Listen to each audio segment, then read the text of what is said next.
The next type of conditional sentence to consider is the second-class condition, also known as the contrary to fact condition.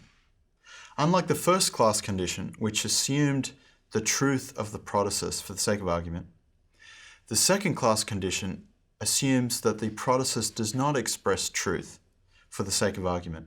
The reason I'm saying for the sake of argument is that a speaker can use a second-class condition and really, regardless of whether they believe the protasis is true or not, they're presenting it that way.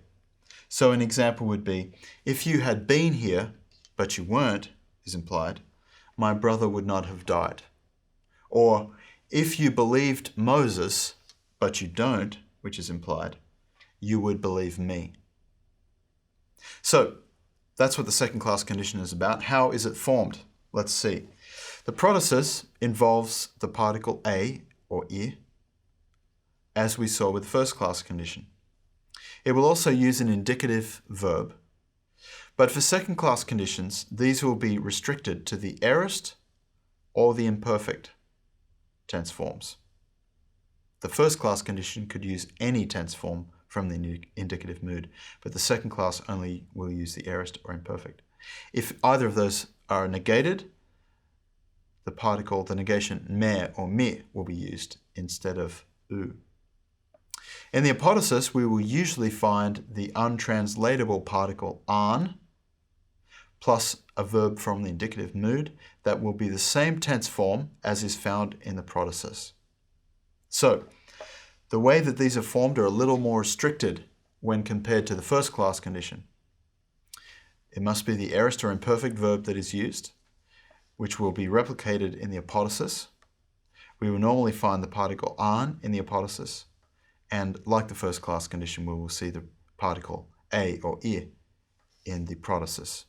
And just again, with second class conditions are used to indicate that the protasis is assumed to be untrue for the sake of argument. If you believed in Moses, but you don't, you would believe in me.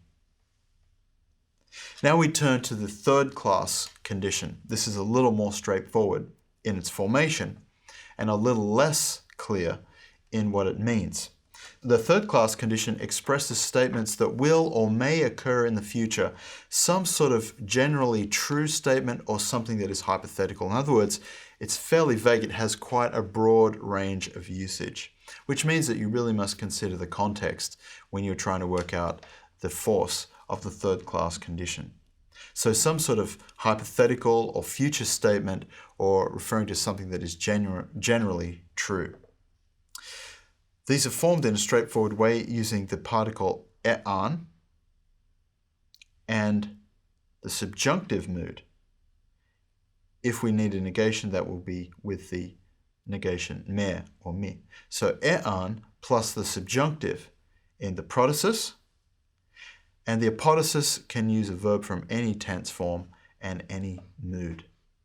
So the dead giveaway is an plus subjunctive. If you see that, then you know that it's a third class condition. And like the subjunctive itself, which is kind of the mood of possibility, but a little sort of vague, often future referring, so the third class condition is used for that purpose. There is also a fourth class condition, but no full fourth class conditions exist in the New Testament. It involves the optative mood, which we have not yet looked at in the protasis, and only the protasis of a few of these exist in the New Testament. They're not worth concerning ourselves with at the moment.